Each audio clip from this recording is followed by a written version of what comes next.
Dear fellow human, I think by now you are sensing that something does not seem right. But I also think that poorly argumented conspiracy theories have caused you to stay far from the fear-mongering media and conspiracy theorists alike. But please listen, because as you are watching, millions fall into poverty because of the corona measures of the past year. Even if the greatest economic crisis in history has not affected you yet, it will only be a matter of time until the rippling effects will hit you as well. This is not fear-mongering, but it's a harsh reality. I also think we might mitigate the damage and may even do better provided we are informed correctly about our situation. This is why I would like to show you a few facts you can easily check, facts that are of crucial importance. Less than a handful of big corporations dominate every aspect of our lives. That may seem exaggerated, but from the breakfast we eat to the mattress we sleep on and everything we wear and consume in between is largely dependent on these corporations. Those are huge investment companies that determine the course of money flow.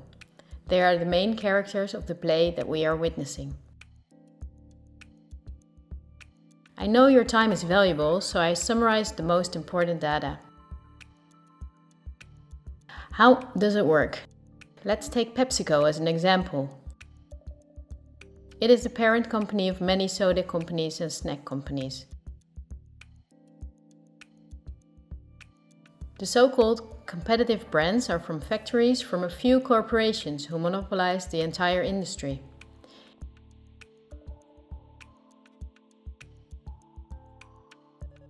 In the packaged food industry, there are a few big companies, like Unilever, the Coca-Cola company, Mondelez and Nestlé. In the picture you see that most brands in the food industry belong to one of these corporations. The big companies are on the stock market and have the big shareholders in the board of directors. On sources like Yahoo Finance, we can see detailed company info such as who the biggest shareholders actually are. Let's take PepsiCo again as an example. We see about 72% of stock is owned by no less than 3,155 institutional investors. These are investment companies, investment funds, insurance companies, banks, and in some cases governments. Who are the biggest institutional investors of PepsiCo? As you can see, only 10 of the investors own together nearly 1/3 of the stock.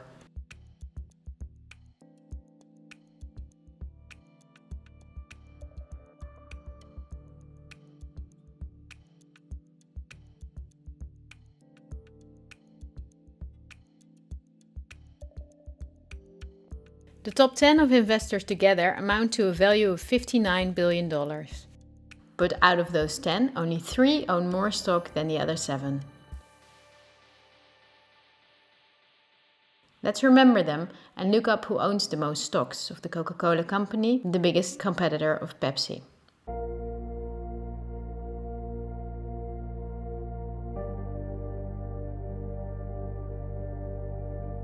The biggest lump of stock is again owned by institutional investors. Let's look at the top 10 and start at the bottom 6 of them. 4 of these institutional investors we also saw at the bottom 6 of PepsiCo. These are Northern Trust, JP Morgan Chase, Geode Capital Management and Wellington Management. Now let's look at the 4 biggest stock owners.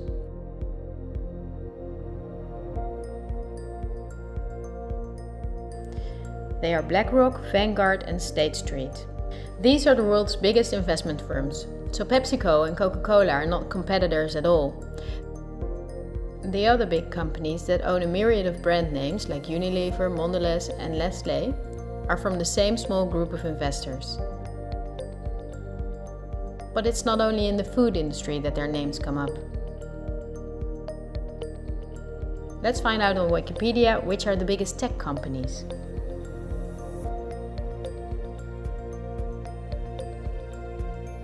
Facebook is the owner of WhatsApp and Instagram. Together with Twitter, they form the most popular social media platforms. Alphabet is the parent of all Google companies like YouTube and Gmail. But they are also the biggest investor in Android, one of the 2 operating systems for nearly all smartphones and tablets. The other operating system is Apple's iOS. If we add Microsoft to the above three, we see 4 companies making the software for nearly all computers, tablets and smartphones in the world. Let's see who are the biggest shareholders of these companies. Take Facebook. We see that 80% of the stock is owned by institutional investors. These are the same names that came up in the food industry. The same investors are in the top 3. Next is Twitter. It forms with Facebook and Instagram the top 3. Surprisingly, this company is in the hands of the same investors as well. We see them again with Apple and even with their biggest competitor, Microsoft.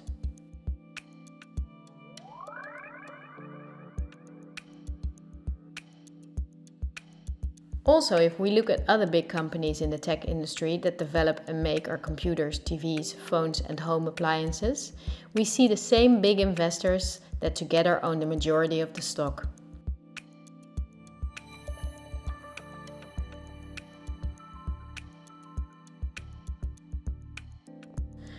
It's true for all industries, I'm not exaggerating.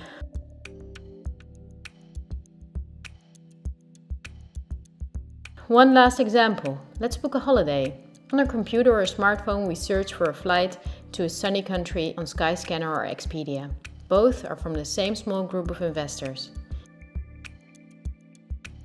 We fly with one of the many airlines, many of which are in the hands of the same investors and of governments, as is the case with Air France-KLM.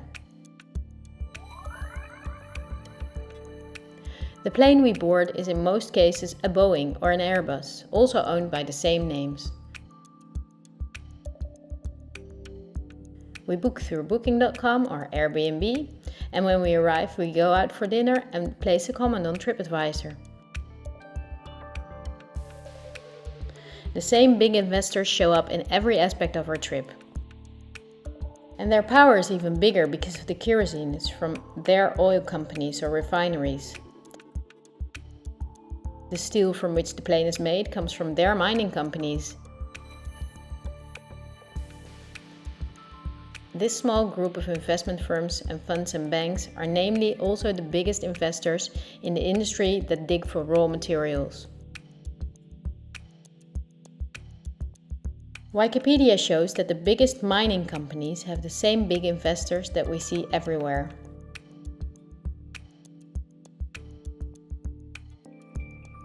Also the big agricultural businesses on which the entire food industry depends.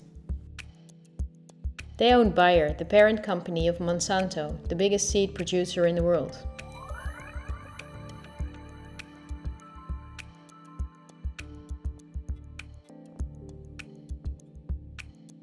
But they are also the shareholders of the big textile industry. And even many popular fashion brands who make the clothing out of the cotton are owned by the same investors.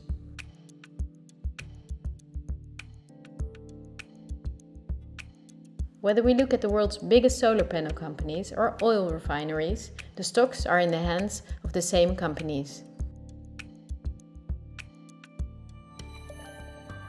They own the tobacco companies that produce all the popular tobacco brands, but they also own all big pharmaceutical companies and the scientific institutions that produce medicine.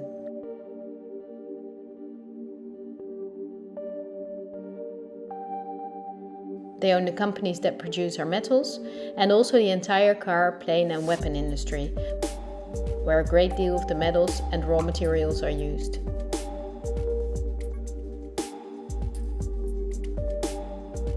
They own the companies that build our electronics, they own the big warehouses and online markets, and even the means of payment we use to buy their products.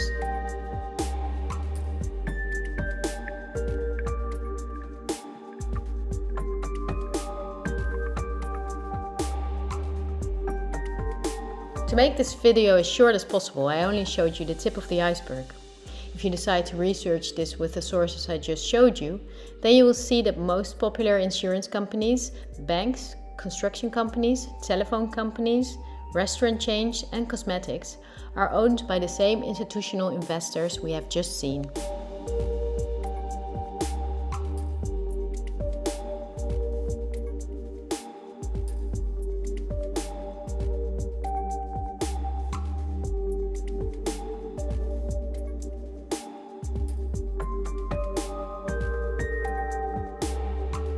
These institutional investors are mainly investment firms, banks, and insurance companies.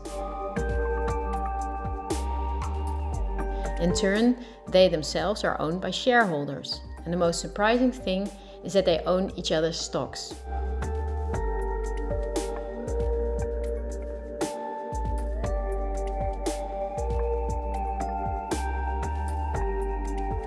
Together they form an immense network comparable to a pyramid. The smaller investors are owned by larger investors. Those are owned by even bigger investors. The visible top of this pyramid shows only two companies whose names we have often seen by now. They are Vanguard and BlackRock. The power of these two companies is beyond your imagination. Not only do they own a large part of the stocks of nearly all big companies, but also the stocks of the investors in those companies. This gives them a complete monopoly.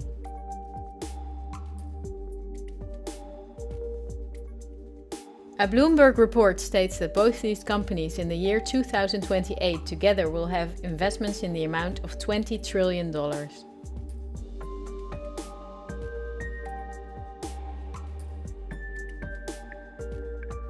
That means that they will own almost anything. Bloomberg calls BlackRock the fourth branch of government because it's the only private agency that closely works with the central banks. BlackRock lends money to the central bank, but it's also the advisor. It also developed the software the central bank uses. Many BlackRock employees were in the White House with Bush and Obama. Its CEO Larry Fink can count on a warm welcome from leaders and politicians. Not so strange if you know that he is the frontman of the ruling company. But Larry Fink does not pull the strings himself. BlackRock itself is also owned by shareholders. Who are those shareholders? We come to a strange conclusion. The biggest shareholder is Vanguard. But now it gets murky. Vanguard is a private company and we cannot see who the shareholders are.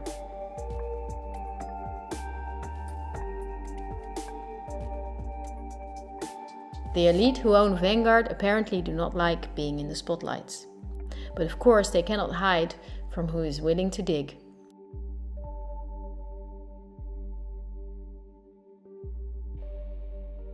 Reports from Oxfam and Bloomberg say that 1% of the world together owns more money than the other 99%. Even worse, Oxfam says that 82% of all earned money in 2017 went to this 1%.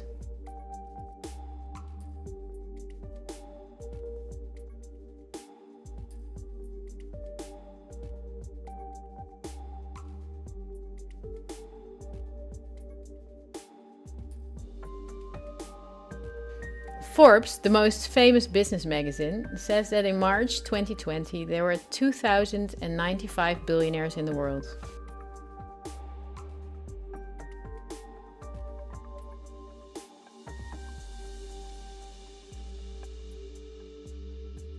This means that Vanguard is owned by the richest families in the world.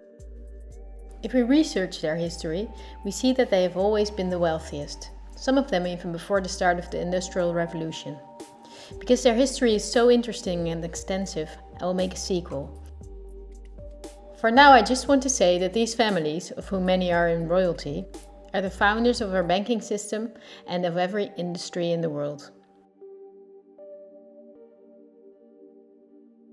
These families have never lost power, but due to an increasing population they had to hide behind firms like Vanguard, of which the stockholders are the private funds and non-profits of these families.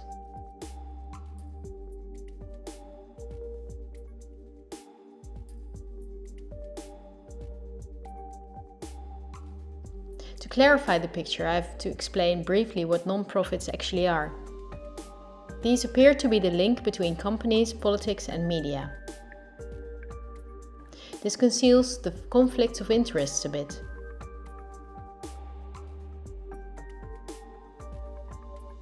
Non-profits, also called foundations, are dependent on donations. They do not have to disclose who their donors are. They can invest the money in the way they see fit and do not pay taxes as long as the profits are invested again in new projects. In this way, non-profits keep hundreds of billions of dollars among themselves. According to the Australian government, non-profits are an ideal way of financing terrorists and of massive money laundering.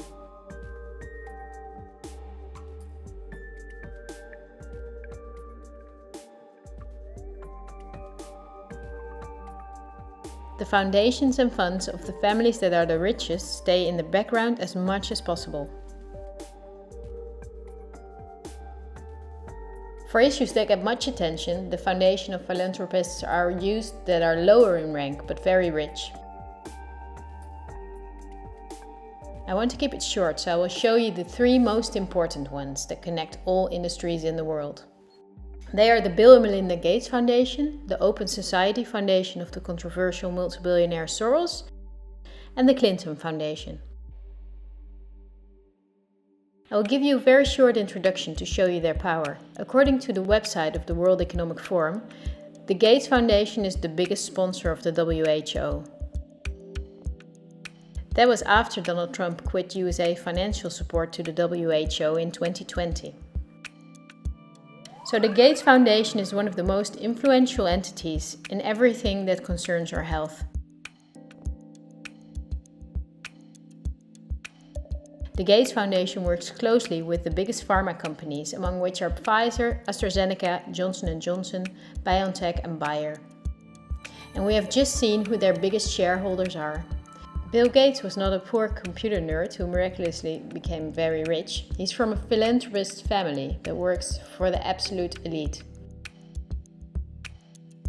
His Microsoft is owned by Vanguard, BlackRock and Berkshire Hathaway. But the Gates Foundation, after BlackRock and Vanguard, is the biggest shareholder in Berkshire Hathaway. He was even a member of the board there. We would need hours if we wanted to uncover everything in which Gates, the Open Society Foundation of Soros and the Clinton Foundation are involved. They form a bridge to the current situation, so I had to introduce them. We need to start the next topic with a question. Someone like me, who never makes videos, can with an old laptop objectively show that only 2 companies hold a monopoly in all industries in the world. My question is, why is this never talked about in the media? We can choose daily between all sorts of documentaries and TV programs, but none of them cover this subject. Is it not interesting enough? Or are there other interests at play? Wikipedia again gives us the answer. They say that about 90% of the international media is owned by 9 media conglomerates. Whether we take the monopolists Netflix and Amazon Prime, or enormous concerns that own many daughter companies like Time Warner, the Walt Disney Company, Comcast, Fox Corporations, Bertelsmann and Viacom CBS, we see that the same names own the stocks. These corporations not only make all the programs, movies and documentaries, but also own the channels on which those are broadcast.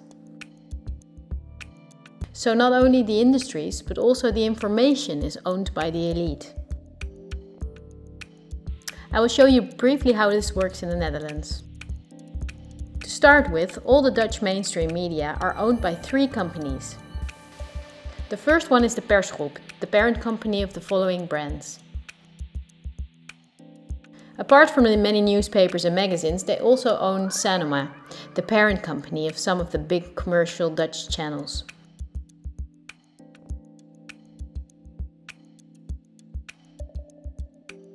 Many media outlets from abroad, like VTM, are also owned by the Persgroep. The second one is Mediahuis, one of Europe's biggest media concerns. In the Netherlands, Mediahuis owns the following brands: Until 2017, also Sky Radio and Radio Veronica were owned by Media House, as were Radio 538 and Radio 10. And then there's Bertelsmann, which is one of the 9 biggest media firms. This company owns RTL, that owns 45 television stations and 32 radio stations in 11 countries. But Bertelsmann is also co-owner of the world's biggest book publisher, Penguin Random House.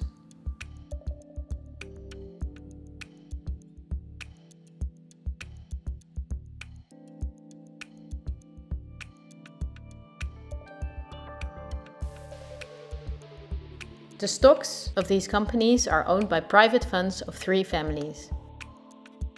Those are the Belgian Van Tillo family, the Belgian Leysen family, and the German Bertelsmann Moon family.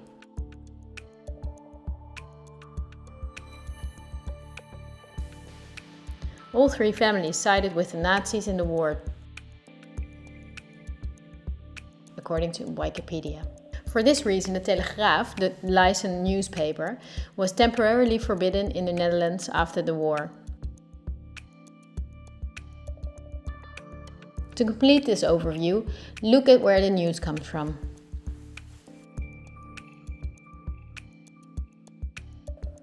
The daily news of all these media outlets, the diverse news media, do not produce news. They use information and footage from the press agencies ANP and Reuters. These agencies are not independent. ANP is owned by Talpa, John de Mol. Thomson Reuters is owned by the powerful Canadian Thomson family.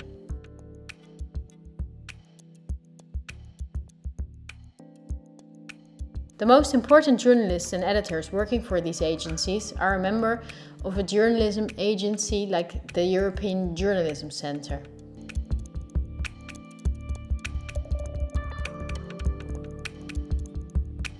These are one of the biggest European sponsors of media-related projects. They educate journalists, publish study books, provide trainee spaces in press agencies, and work closely together with the big corporations Google and Facebook. For journalistic analysis and views, the big media use Project Syndicate. This is the most powerful organization in the field. Project Syndicate and organizations like I mentioned are together with the press agencies the link between all worldwide media outlets. When news anchors read from their audio cues, chances are that the text stems from one of these organizations. That is the reason that worldwide media shows synchronicity in their reporting. One-sided news stories plaguing our country. The sharing of biased and false news has become all too common on social media. More alarming, some media outlets publish these same fake stories without checking facts first. The sharing of biased and false news has become all too common on social media. More alarming, some media outlets publish these same fake stories true without checking facts first. Unfortunately, some members of the media use their platforms to push their own personal bias and agenda to control exactly what people think. And this is extremely dangerous to our democracy. This is extremely dangerous to our democracy. This is extremely dangerous to our democracy. This is extremely dangerous to our democracy. This is extremely dangerous to our democracy. This is extremely dangerous to our democracy. This is extremely dangerous to our democracy.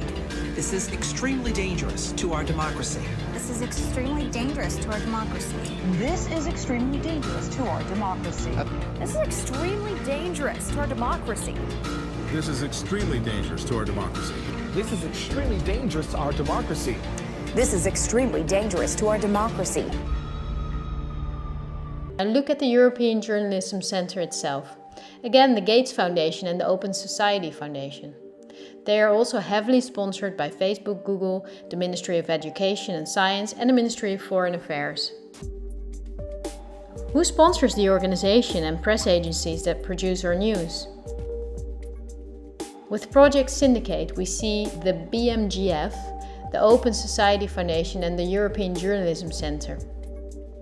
The organizations that bring the news get paid by non-profit organizations, of the same elite that also owns the entire media. But also a part of taxpayers' money is used to pay them. In Belgium there are protests regularly since Mediahuis and the Persgroep receive millions of euros from the government, while many are abroad. As a closing note, we take our Dutch public broadcasting service, NPO. Criticism that it is a mouthpiece of the government, that in itself could be a mouthpiece of the big corporation, is not unfounded. The chairman of the supervisory board of the NPO is Tjibbe Joustra. He wrote the electoral platform for the VVD, a right-wing liberal party. Former VVD leader Ed Nijpels was chairman of Avrotros. VVD legislator Erik van den Burg is chairman of the NTR. Former chairman of the VVD Bas Eenhoorn is now chairman of WNL.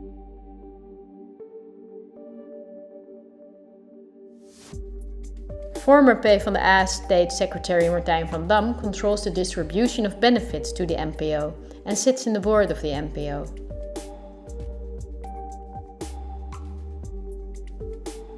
Former chairman of the PvdA is now in the supervisory board of the VARA.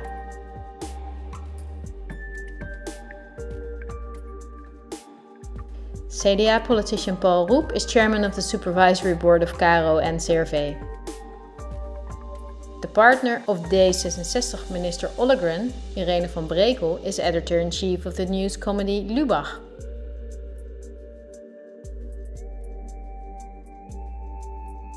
Former news anchor Pia Dijkstra is now a member of parliament for D66.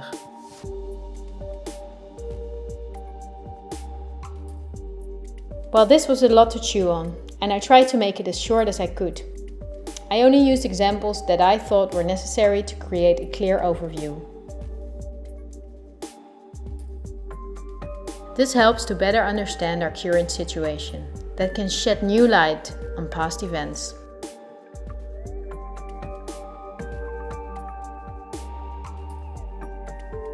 There will be enough time to dive into the past, but now let's talk about today. But my goal is to inform you about the danger we are in now. The elite governs every aspect of our lives, also the information we get, and they depend on a cooperation to connect all industries in the world to serve their interests. This is done through the World Economic Forum, among others, a very important organization.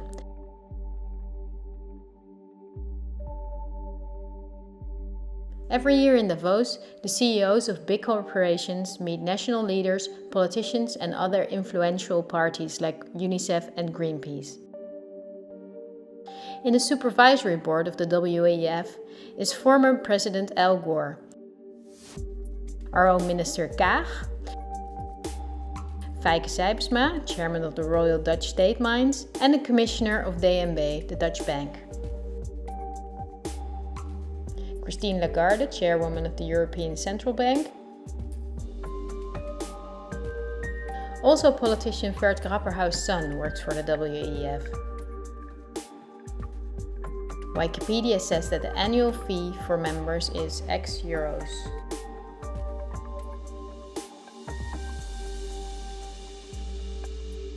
But over half of her budget comes from partners who pay the cost for politicians who otherwise could not afford membership. Wikipedia also mentions this.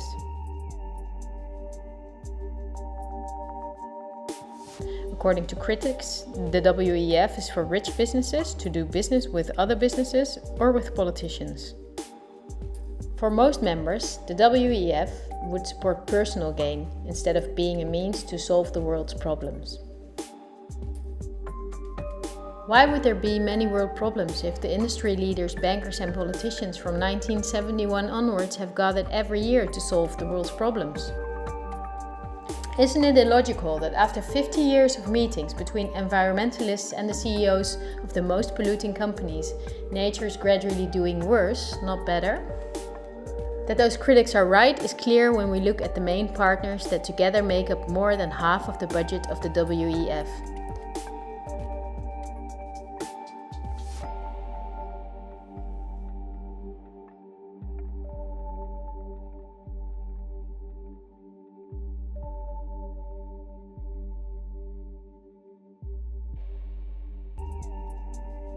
because these are BlackRock, the Open Society Foundation, the Bill and Melinda Gates Foundation, and many big companies from which Vanguard and BlackRock own the stocks.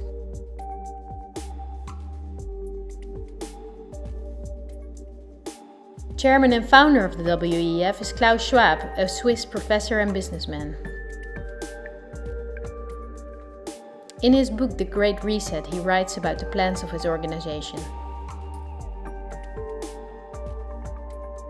The coronavirus is, according to him, a great opportunity to reset our societies.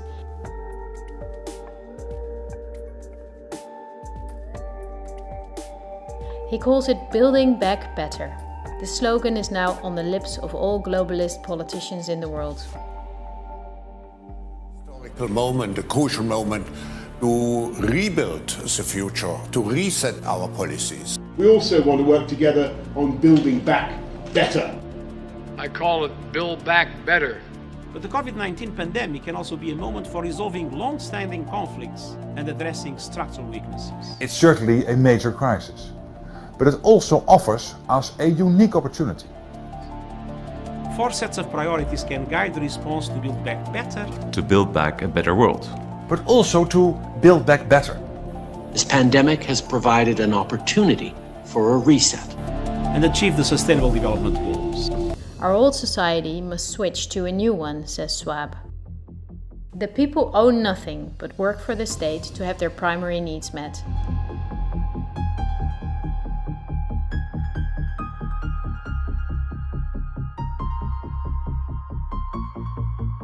The WEF says it's necessary, for the consumption society the elite forced upon us is not sustainable anymore.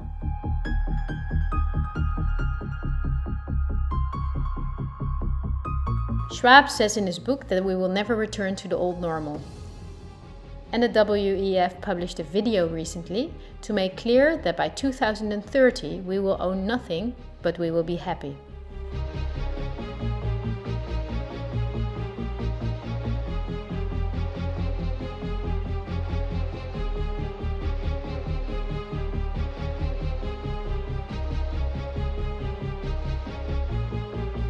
You probably heard of the New World Order.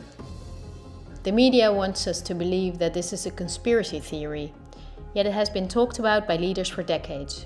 George Bush Sr., Bill Clinton and Nelson Mandela, but also world-famous philanthropists like Cecil Rhodes, David Rockefeller, Henry Kissinger and even George Soros. We have before us the opportunity to forge for ourselves and for future generations a new world order. A world where the rule of law, not the law of the jungle, governs the conduct of nations.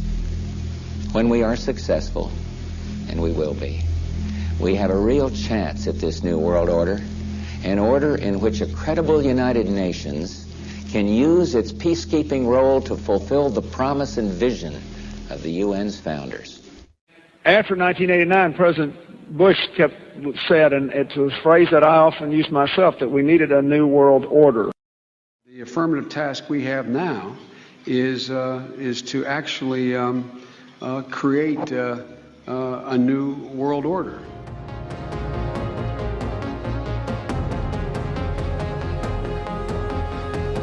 The UN presented in 2015 her controversial Agenda 2030.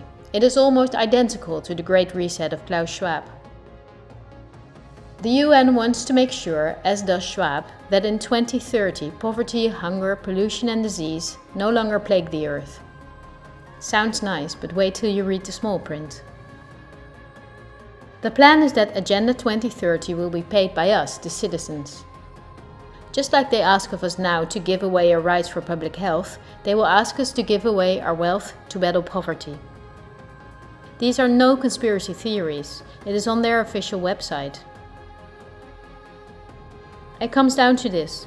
The UN wants taxes from Western countries to be split by the mega corporations of the elite to create a brand new society. It's a new infrastructure because fossil fuels are gone in 2030. For this project, the UN says we need a world government, namely the UN itself.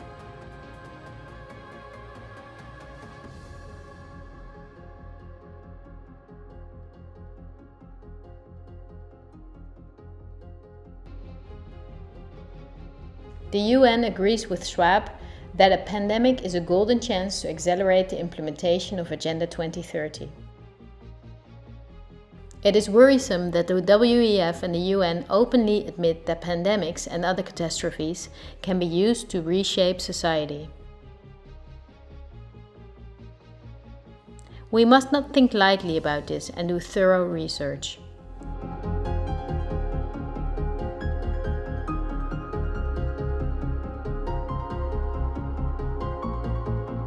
On Friday, October 18, 2019, months before the pandemic was announced, a gathering was held in the Pierre Hotel in New York City. It was a meeting for very important persons. Present were politicians, highly credited health experts, and pharmacologists. The goal of the gathering was the simulation of a worldwide pandemic. Could be a coincidence, right? But as an example, they used the coronavirus. The simulation covered how the virus would develop and how it could only be detained if people cooperated in industries, governments, and government agencies. Again, a new world order to save us. Is it surprising when I tell you that this gathering, Event 201, was organized by the World Economic Forum, the Bill and Melinda Gates Foundation, and the Johns Hopkins Institute? This is no conspiracy theory. Look on the official website of Event 201. At this point, you may not be surprised anymore that the Robert Koch Institute, just like any other public institute, is closely connected to Gates WHO, and that it created a similar simulation in 2012.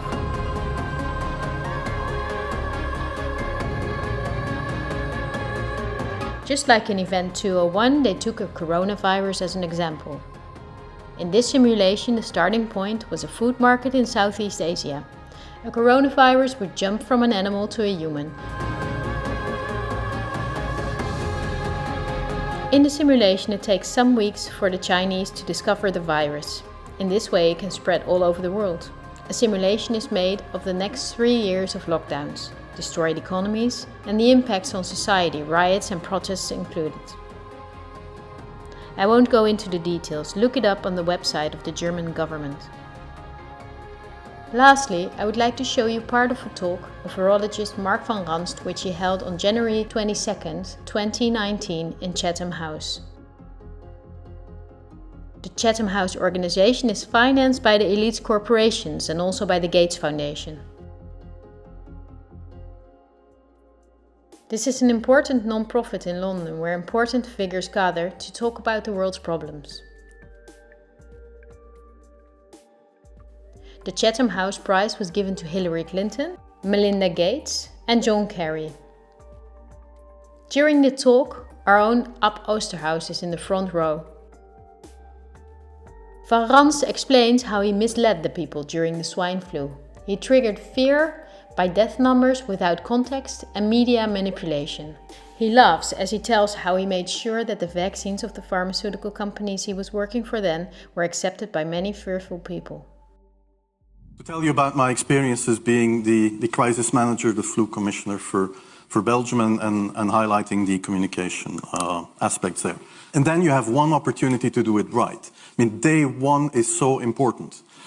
In day one, you start your communication with the press, with the people, and you have to do it right. I mean, you have to go for one voice, one message.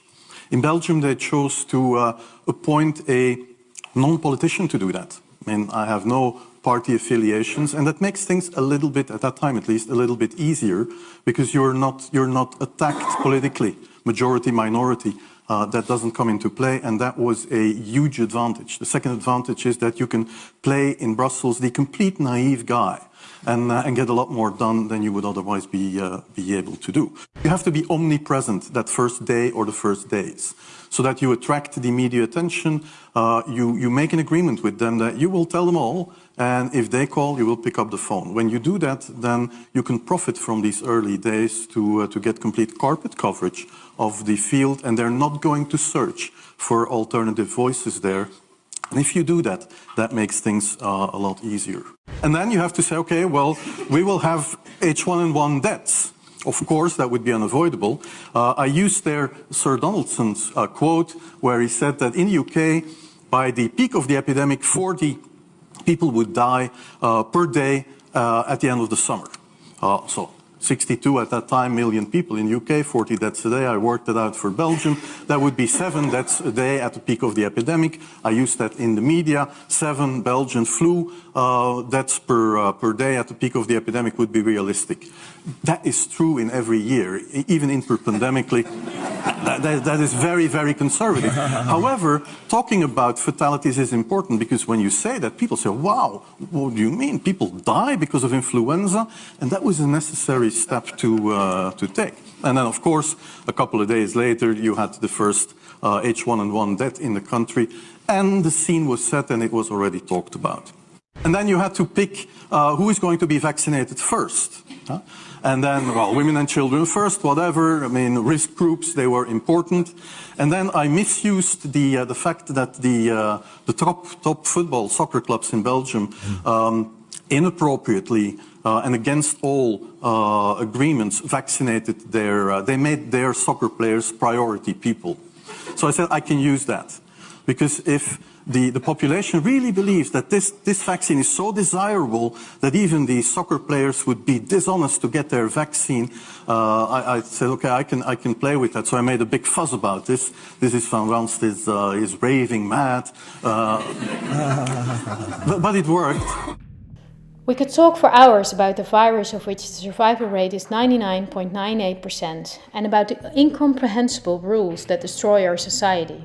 Millions of entrepreneurs are broke. Countless people died in loneliness, in care homes, separated from their families. This is no life.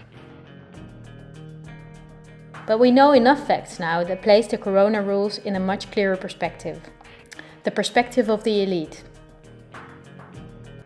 Big BlackRock and Big Vanguard do not benefit from borders, import taxes and real diversity. Only by means of fear and media manipulation can they contain us. The elite's not going to cure us from the diseases we got from their toxic foods or from the environmental pollution. If we did not get sick, the pharmaceutical industry would collapse. Nothing sells better than fear is the slogan of virologists like Van Ranst. You're going to be surprised, like I was, that we have often been warned. I think we're being run by maniacs. If anybody can put on paper what our government and the American government, etc., and the Russian, Chinese, what they are actually trying to do, I think they're all insane. But I'm liable to be put away as insane for expressing that. That's what's insane about it. With this video, I reach out and hope to bridge the ever-growing gap between us.